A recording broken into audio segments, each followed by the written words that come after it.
जो लिफाफा मेरे दरवाजे के नीचे से अंदर आया था, उस पर खून का एक भी दाग नहीं था, लेकिन उसकी महक किसी पुरानी सड़ी हुई कब्र जैसी थी। दोस्तों, क्या आपने कभी सोचा है, एक साधारण सा कागज आपकी जिंदगी का आखिरी पैगाम हो सकता है? और क्या हो अगर वो पैगाम किसी जिंदा इंसान ने भेजा ही ना हो? मैं हूं नवीन और आप सुन रहे हैं रात की कहानियां। आज की जो दास्तान मैं सुनाने जा रहा हूं, वो मुझे व्हाट्सएप पर एक वॉइस नोट के जरिए मिली थी। लेकिन अजीब बात यह नहीं थी। अजीब बात यह थी कि जब मैंने उस फाइल को डाउनलोड किया तो उसका टाइम स्टैम्प था जनवरी 1947 और बैकग्राउंड में ढोल नगाड़े, जैसे कहीं कोई बड़ी शादी हो रही हो। लेकिन उस शोर के बीच एक आवाज बार बार आ रही थी, चीखने की आवाज। दोस्तों, अगर आप ये रात में अकेले सुन रहे हो तो एक काम करो, लाइट्स बंद कर दो और दरवाजा एक बार चेक कर लो, क्योंकि आज का डर दिखेगा नहीं, बस एहसास होगा। साहिल एक सॉफ्टवेयर इंजीनियर है, बेंगलोर की भीड़ भाड़ वाली जिंदगी में रहने वाला एक आम लड़का। उसका फ्लैट 14वीं मंजिल पर है, जहां सिक्योरिटी के बिना परिंदा भी पर नहीं मार सकता। लेकिन पिछले मंगलवार की रात, जब तेज बारिश हो रही थी और बिजली कड़क रही थी, साहिल को अपने बेडरूम के दरवाजे के नीचे एक पीला लिफाफा मिला। लिफाफा बिल्कुल पुराना था, जैसे सालों तक किसी गीली मिट्टी में दबा रहा हो। साहिल ने उसे उठाया। उस पर कोई स्टैंप नहीं था, कोई एड्रेस नहीं था, बस एक नाम लिखा था, साहिल खन्ना। उसने लिफाफा खोला। अंदर एक शादी का कार्ड था। कार्ड इतना सुंदर था कि एक पल के लिए उसकी आंखें ठहर गईं। लेकिन जैसे ही उसने उसे छुआ, उसकी उंगलियों में जलन होने लगी। कार्ड पर लिखा था, हमारी खुशी में आपका होना लाजमी है। तारीख आज, वक्त अभी, जगह जहां कोई नहीं पहुंचता। साहिल ने फिर से तारीख वाली लाइन पढ़ी। एक सेकंड के लिए उसे लगा आज की जगह कल लिखा है। उसने पलक झपकी, फिर से आज। साहिल हल्का सा हंसा। कोई प्रैंक कर रहा है, उसने खुद से कहा। लेकिन जैसे ही उसकी नजर कार्ड के नीचे गई, उसकी सांस अटक गई। वहां लिखा था, गेस्ट लिस्ट। पहला नाम साहिल खन्ना, दूसरा नाम समीर। समीर, उसका बचपन का दोस्त, जिसकी मौत 2 दिन पहले एक सड़क हादसे में हो चुकी थी। साहिल का दिल जोर से धड़कने लगा। उसने तुरंत फोन उठाया, समीर की मां को कॉल करने के लिए। लेकिन फोन स्क्रीन पर उसका पूरा कॉन्टैक्ट लिस्ट गायब था। सिर्फ एक नंबर बचा था, इनविटेशन। और तभी उसके कमरे में ढोल की बहुत हल्की आवाज गूंजने लगी, थम थम थम, जैसे कहीं दूर शादी हो रही हो। हल्की हंसी, लोगों की बातें, फिर सब कुछ एकदम से बंद। ये आवाज बाहर से नहीं आ रही थी, ये उसके बेड के नीचे से आ रही थी। साहिल ने हिम्मत करके नीचे देखा, कुछ नहीं था। लेकिन जैसे ही वो वापस सीधा हुआ, उसकी नजर टेबल पर रखे कार्ड पर पड़ी। कार्ड बदल चुका था। समीर के नाम के आगे एक लाल निशान लग चुका था। साहिल का फोन खुद ब खुद वाइब्रेट हुआ। स्क्रीन अपने आप ऑन हुई। इनविटेशन, एक नया मैसेज, देर मत करो। साहिल के हाथ कांपने लगे। उसने नीचे देखा, जहां उसने कार्ड पकड़ा था। उसकी उंगली पर एक हल्का सा जलने का निशान था, और वही निशान कार्ड के कोने पर बना हुआ था। और तीसरा नाम धीरे धीरे उभर रहा था, उसकी गर्लफ्रेंड का नाम। साहिल की सांस एक पल के लिए रुक गई। उसका दिमाग उस नाम को पढ़ना चाहता था, लेकिन उसकी आंखें जैसे फोकस ही नहीं कर पा रही थी, जैसे कोई उसे पूरा नाम देखने नहीं दे रहा हो। कमरे में अचानक सन्नाटा छा गया। ढोल की आवाज एकदम से बंद हो गई। इतना गहरा सन्नाटा कि उसे अपनी ही हार्ट बीट ज्यादा तेज सुनाई देने लगी। उसकी पलकों पर भारीपन आने लगा, जैसे किसी ने जबरदस्ती उसकी नींद खींच ली हो। उसने खुद को जगाए रखने की कोशिश की, लेकिन शरीर साथ नहीं दे रहा था। आखिरी बार उसने कार्ड की तरफ देखा और उसे लगा जैसे उस पर लिखा नाम धीरे धीरे साफ हो रहा है, और फिर सब कुछ अंधेरा हो गया। पार्ट 2, बदलता हुआ कागज। अगली सुबह तक साहिल ने खुद को समझा लिया कि शायद यह सब उसका वहम था। उसने कार्ड को किचन के डस्टबिन में फेंक दिया और बिना सोचे उसे आग लगा दी। उसे लगा कहानी खत्म, लेकिन जैसे ही कार्ड जल रहा था, उसे एक पल के लिए लगा जैसे आग के अंदर कोई चेहरा मुस्कुरा रहा है। उसने तुरंत नजर हटा ली, लेकिन जब वो ऑफिस जाने के लिए तैयार हुआ और अपना लैपटॉप बैग खोला, उसकी सांस रुक गई। वही पीला लिफाफा उसके लैपटॉप के ऊपर रखा था। साहिल की चीख निकल गई। उसने कांपते हाथों से लिफाफा खोला। कार्ड जलने के बजाय और भी ज्यादा चमकदार हो गया था। अब उस पर इंक नहीं थी, जैसे किसी ने अपने नाखूनों से कागज को कुरेद कर लिखा हो, जैसे हर अक्षर दर्द से निकाला गया हो। इनकार करने वाले मेहमान हमें पसंद नहीं। ये लाइन पढ़ते ही उसके कानों में हल्की सी गूंज शुरू हो गई। साहिल ने तुरंत अपना फोन उठाया और सिक्योरिटी कैमरा की फुटेज चेक की। उसे यकीन था कोई तो घर में घुसा है। फुटेज में टाइम दिखा रात के 3 बजे। साहिल अपने बेड पर सो रहा था, सब नॉर्मल। फिर स्क्रीन झिलमिलाई, कुछ सेकंड के लिए फ्रीज हुई और अपने आप रिवाइंड होने लगी। वीडियो में दिखा साहिल खुद उठता है, धीरे धीरे, जैसे कोई उसे कंट्रोल कर रहा हो। वो किचन में जाता है, डस्टबिन खोलता है और जला हुआ कार्ड बाहर निकालता है। फिर उसे अपने चेहरे के पास लाता है और बड़े प्यार से उसे चूमता है और कार्ड को अपने लैपटॉप बैग में रख देता है।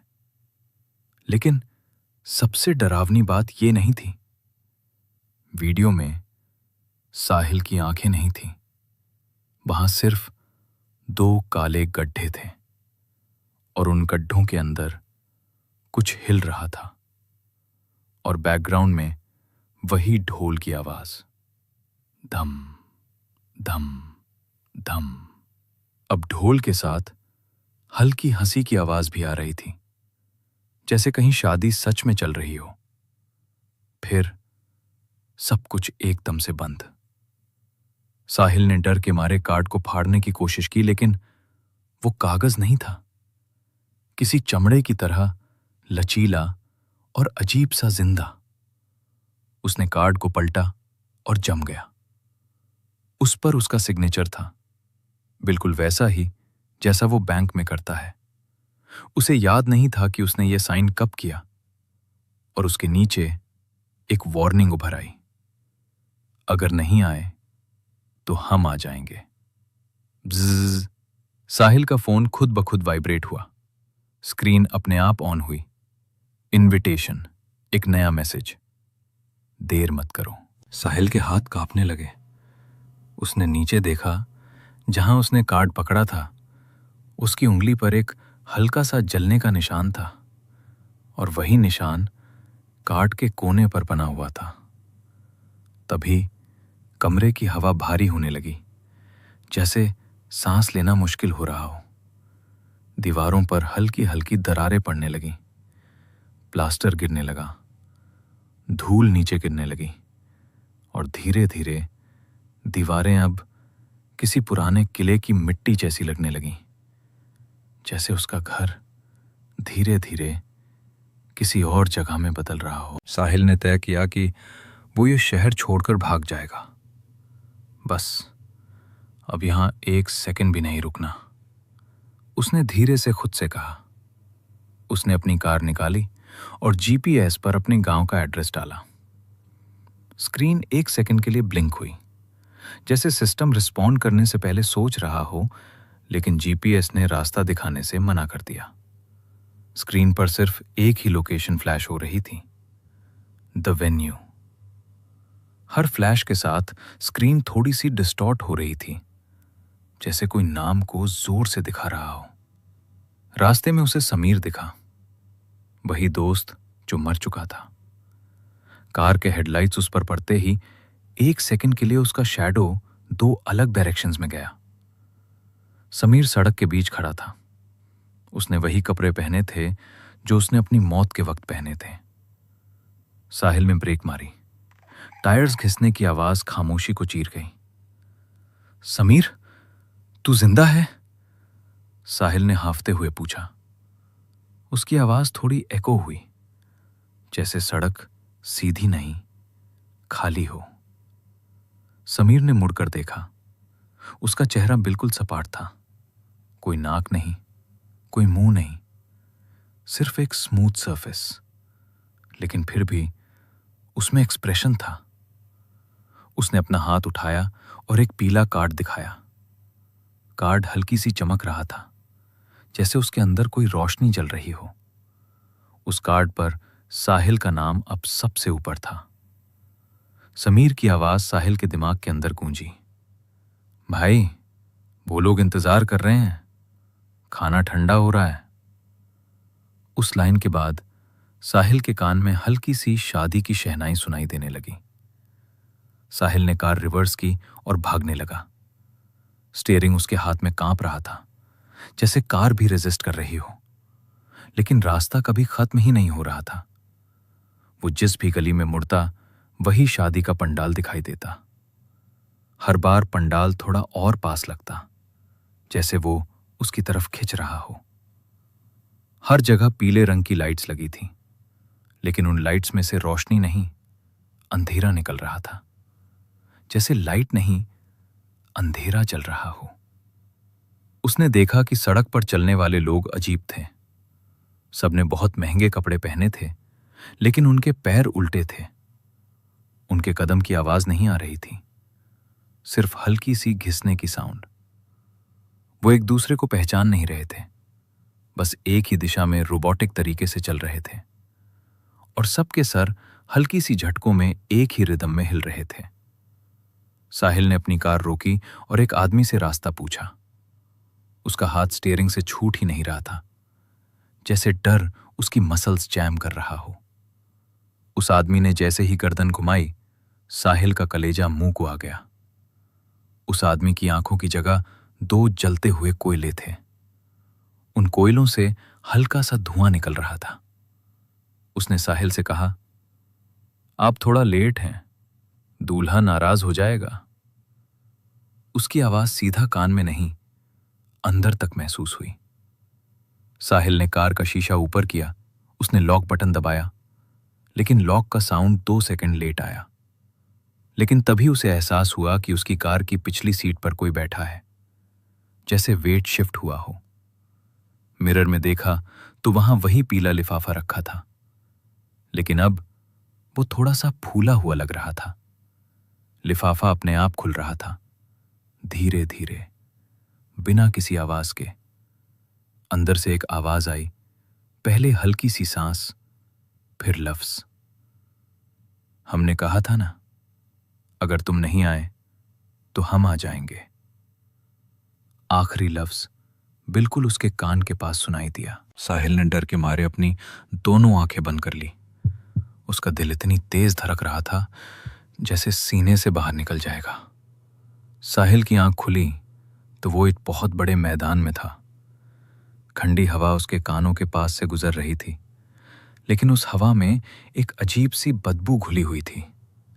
चारों तरफ पुराने जमाने के शामियाने लगे थे, कुछ फटे हुए, कुछ हिल रहे थे बिना हवा के। खाने की महक आ रही थी, लेकिन वो महक भूख मिटाने वाली नहीं बल्कि उल्टी करने वाली थी। जैसे सड़े हुए गोश्त को जबरदस्ती पकाया गया हो। ऐसा लग रहा था जैसे कच्चा मांस पकाया जा रहा हो। वहां हजारों लोग थे, सब खामोश। उनकी आंखें सीधा आगे टिकी हुई थीं, बिना पलक झपकाए। सबके हाथों में वही पीला कार्ड था। साहिल ने अपना कार्ड देखा। अब उस पर लिखा था, दूल्हे का भाई। लिखाई हिल रही थी, जैसे जिंदा हो। साहिल ने भागने की कोशिश की, लेकिन उसके पैर जमीन से चिपक गए थे। उसने जोर लगाया, लेकिन नीचे से हल्की सी खींच महसूस हुई। उसने देखा कि लोग खाना खा रहे हैं। प्लेट में बिरयानी जैसा कुछ था, लेकिन जब उसने ध्यान से देखा तो वो चावल नहीं बल्कि सफेद कीड़े थे जो तड़प रहे थे। कुछ कीड़े प्लेट से गिरकर फिर वापस चढ़ रहे थे। लोग उन्हें बड़े चाव से खा रहे थे और हर निवाले के साथ उनके मुंह से दर्दनाक चीखें निकल रही थीं, इंसानी नहीं, जानवरों जैसी। और उन चीखों के बीच हल्का सा हंसना भी मिक्स हो रहा था। पंडाल के बीच में एक बड़ा सा कुंड था, लेकिन वहां आग नहीं बल्कि काले रंग का धुआं निकल रहा था। धुआं सीधा ऊपर नहीं जा रहा था, बल्कि नीचे झुककर लोगों के बीच घुस रहा था। उस धुएं के अंदर से पुराने जमाने के ढोल बजने की आवाज आ रही थी, धम धम धम। हर ढोल की थप पर जमीन थरथरा रही थी, जैसे जमीन जिंदा हो और सांस ले रही हो। साहिल ने देखा कि शादी की सजावट फूलों से नहीं बल्कि सूखी हुई हड्डियों और बालों से की गई थी। कुछ हड्डियां हिल रही थीं, जैसे उनमें अभी भी जान हो। जो झूमर लटक रहे थे उनमें से तेल नहीं बल्कि गाढ़ा लाल खून टपक रहा था, जो नीचे बैठे मेहमानों के ऊपर गिर रहा था। और जहां खून गिरता वहां से हल्की सी भाप उठती, पर कोई हिला नहीं। सब पत्थर की तरह बैठे थे। एक औरत उसके पास आई। उसने भारी गहने पहने थे, लेकिन उसके शरीर से सड़ने की बदबू आ रही थी। उसके कदम जमीन को टच नहीं कर रहे थे। उसके चेहरे की चमड़ी लटक रही थी और उसके एक हाथ में 5 नहीं बल्कि 10 उंगलियां थीं, जो अजीब तरीके से मुड़ रही थीं। हर उंगली अलग डायरेक्शन में हिल रही थी। उसने साहिल को एक शरबत का ग्लास दिया। पियो साहिल, यह तुम्हारी ही रगों का रस है। उसकी आवाज एक नहीं 3 अलग टोन्स में आई। उसने देखा कि ग्लास के अंदर कुछ तैर रहा था, एक इंसानी आंख जो अभी भी पलक झपक रही थी। आंख सीधा साहिल को देख रही थी। साहिल ने ग्लास फेंक दिया। कौन हो तुम लोग? ये कहां ले आए मुझे? उसकी आवाज टूट रही थी, जैसे गला सूख गया हो। औरत जोर से हंसने लगी। उसकी हंसी धीरे धीरे तेज होती गई और बाकी लोग भी बिना मुंह हिलाए हंसने लगे। उसका मुंह इतना बड़ा खुला कि साहिल को उसके गले के अंदर तक अंधेरा दिखा, जहां हजारों छोटे छोटे हाथ बाहर निकलने की कोशिश कर रहे थे। कुछ हाथ उसकी तरफ बढ़ने लगे। हम वो हैं जो इंसानों की खुशियों में शामिल नहीं होते, लेकिन इंसानों को अपनी खुशियों का हिस्सा जरूर बनाते हैं। आज हमारे शहजादे का निकाह है और तुम गवाह हो। तभी मैदान के चारों तरफ लगे पर्दे एक साथ गिरे। आवाज इतनी तेज थी जैसे आसमान फट गया हो। पीछे कोई दीवार नहीं थी, बल्कि हजारों कब्रें खुली पड़ी थीं। हर कब्र के अंदर कुछ हिल रहा था। उन कब्रों से लोग निकल निकल कर पंडाल की तरफ बढ़ने लगे। मिट्टी उनके शरीर से गिर रही थी। उनका चलने का तरीका इंसानी नहीं था। वो कुत्तों की तरह चारों हाथ पैरों पर चल रहे थे और उनकी गर्दनें 360 डिग्री घूम रही थीं। कुछ की गर्दन उल्टा घूमकर पीछे देख रही थी। पंडाल के एक कोने में म्यूजिक बज रहा था, लेकिन वहां कोई साज नहीं था। हवा खुद आवाज बना रही थी। कुछ लोग अपने ही गले को काटकर उससे निकलने वाली हवा से सुर निकाल रहे थे और उनके गले खुद ही बंद हो जा रहे थे। यह नज़ारा इतना भयानक था कि साहिल की रूह कांप गई। उसकी आंखों के सामने सब धीमा होने लगा। उसने देखा कि एक बुफे टेबल पर मीठा रखा था। वहां कांच के बर्तनों में इंसानी दिमाग रखे थे जिन पर गरम शहद डाला गया था। शहद हिल रहा था जैसे उसमें भी जान हो। मेहमान उन्हें चम्मच से नहीं बल्कि अपने लंबे नाखूनों से कुरेद कर खा रहे थे। तभी ढोल की आवाज तेज हो गई, थम थम थम। हर बीट के साथ हवा भारी होती जा रही थी। भीड़ छटने लगी और बीच में से दूल्हा निकल कर आया, जैसे लोग उसके लिए जगह बना रहे हों, बिना हिले। दूल्हे ने सेहरा पहना था, लेकिन सेहरे के पीछे कोई चेहरा नहीं था। सिर्फ एक धुआं था जो कभी आग की तरह लाल होता तो कभी राख की तरह काला। धुआं धीरे धीरे शेप बदल रहा था। दूल्हे के कदम जमीन पर नहीं पड़ रहे थे, वो हवा में तैर रहा था और जहां से वो गुजरता वहां जमीन का रंग बदल जाता। उसने साहिल का हाथ पकड़ा। उसकी पकड़ धीरे धीरे टाइट होती गई। उसका हाथ इतना ठंडा था कि साहिल की चमड़ी जमने लगी और वहां बर्फ की एक परत जम गई। दूल्हे ने कहा, शुक्रिया साहिल, हमें अपनी शादी के लिए एक गवाह चाहिए था, एक ऐसा इंसान जो जिंदा हो, ताकि मौत का मजा दुगना हो जाए। तुमने कार्ड एक्सेप्ट किया, तुमने साइन किया, अब तुम हमारे हो। उसकी आवाज एको नहीं, सीधा अंदर गूंज रही थी। दूल्हे ने अपना सेहरा उठाया और साहिल ने जो देखा वो बयान करना नामुमकिन था। उस मोमेंट वक्त रुक गया। वहां चेहरा नहीं था बल्कि एक दरवाजा था जिसके अंदर से दूसरी दुनिया की चीखें सुनाई दे रही थीं। चीखें बढ़ती जा रही थीं। साहिल ने देखा कि वहां बैठे सारे गेस्ट अब धीरे धीरे गायब हो रहे थे। उनका शेप टूट रहा था, उनका जिस्म धुएं में बदल रहा था और वो धुआं साहिल के नाक और मुंह के अंदर घुसने लगा। उसकी सांस भारी होने लगी, साहिल का दम घुटने लगा। तभी उसे समीर की आवाज सुनाई दी। समीर वहां एक कोने में खड़ा था। उसकी आंखों से खून बह रहा था और उसके शरीर पर हजारों कीड़े रेंग रहे थे। कुछ कीड़े उसके मुंह के अंदर जा रहे थे। साहिल, भाग यहां से, ये कोई शादी नहीं है, ये कुर्बानी है। ये तुझे अपनी दुनिया का दरवाजा बनाना चाहते हैं। साहिल ने देखा कि दूल्हे के पीछे एक काजी खड़ा था जिसके हाथ में एक पुरानी किताब थी। वो किताब चमड़े की नहीं बल्कि इंसानी खाल की बनी थी। उस किताब के पेजेस खुद हिल रहे थे। काजी ने पढ़ना शुरू किया और हर शब्द के साथ साहिल के जिस्म पर नए जख्म उभरने लगे, जैसे लफ्ज उसके शरीर पर लिखे जा रहे हों। क्या तुम इसे गवाह मानते हो? सारे जिन्न एक साथ चिल्लाए, मानते हैं। आवाज इतनी तेज थी कि हवा हिल गई। उनकी आवाज इतनी तेज थी कि साहिल के कानों से खून निकलने लगा। साहिल ने देखा कि पंडाल की छत अब गायब हो गई थी और ऊपर आसमान लाल रंग का था, जहां दो सूरज निकल रहे थे। दोनों सूरज धीरे धीरे हिल रहे थे। वो समझ गया कि वो अब धरती पर नहीं है। साहिल ने अपनी पूरी ताकत लगाई और दूल्हे का हाथ झटक कर भागा। उसका हाथ छूटने के साथ ही ठंडी परत टूट गई। वो अंधेरे में दौड़ता रहा, दौड़ता रहा। उसके पैर जमीन को टच भी कर रहे थे या नहीं, उसे पता नहीं। पीछे से हजारों पैरों के दौड़ने की आवाज आ रही थी, जैसे पूरी बारात उसके पीछे हो, और आवाज धीरे धीरे करीब आ रही थी।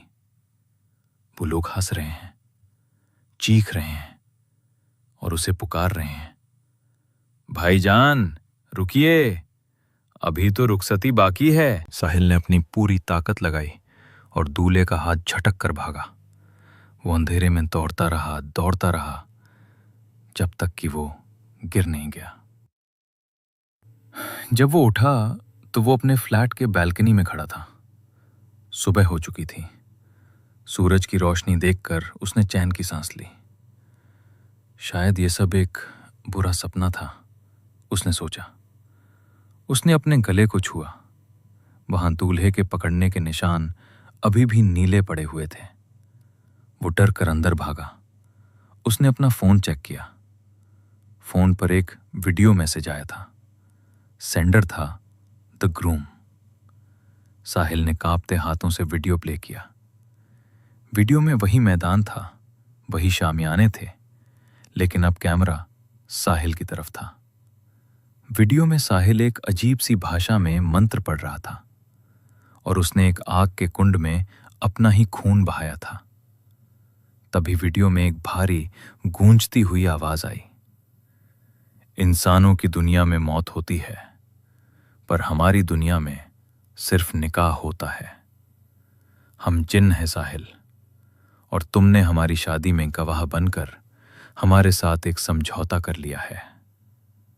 साहिल का दिमाग सुन्न हो गया। जिन्न, वो लोग जिन्हें कोई देख नहीं सकता, जो आग से बने हैं। ये उनकी शादी थी, और वो पीला कार्ड, वो कोई इनविटेशन नहीं था, वो एक निकाहनामा था। साहिल ने अपना हाथ देखा। उसके हाथ पर वही सिग्नेचर था जो कार्ड पर था, पर अब वो सिग्नेचर चमक रहा था। तभी उसके कान में वही ढोल की आवाज आई, धम धम धम। लेकिन इस बार आवाज बाहर से नहीं, साहिल के पेट के अंदर से आ रही थी, जैसे उसके अंदर कोई ढोल बजा रहा हो। साहिल ने आईने में देखा। उसका पेट धीरे धीरे फूल रहा था। उसके अंदर से हजारों छोटी छोटी आवाजें आ रही थीं। मुबारक हो, मुबारक हो। साहिल ने चीखने की कोशिश की, लेकिन उसके मुंह से आवाज नहीं बल्कि राख निकलने लगी। उसने देखा कि उसके बेड पर अब एक नहीं बल्कि 100 पीले लिफाफे रखे थे।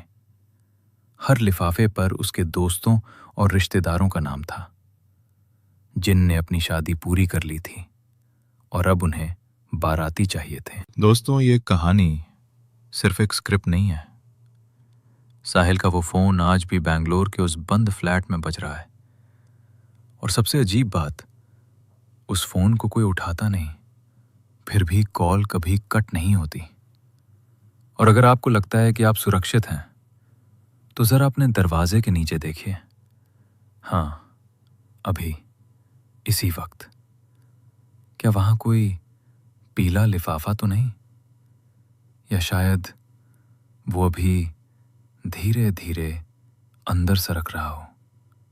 अगर है तो उसे खोलने की गलती मत करना, क्योंकि एक बार खोला तो वो सिर्फ कागज नहीं रहता, क्योंकि उन्हें इनकार पसंद नहीं है और उन्हें याद रह जाता है किसने उन्हें नजरअंदाज किया था।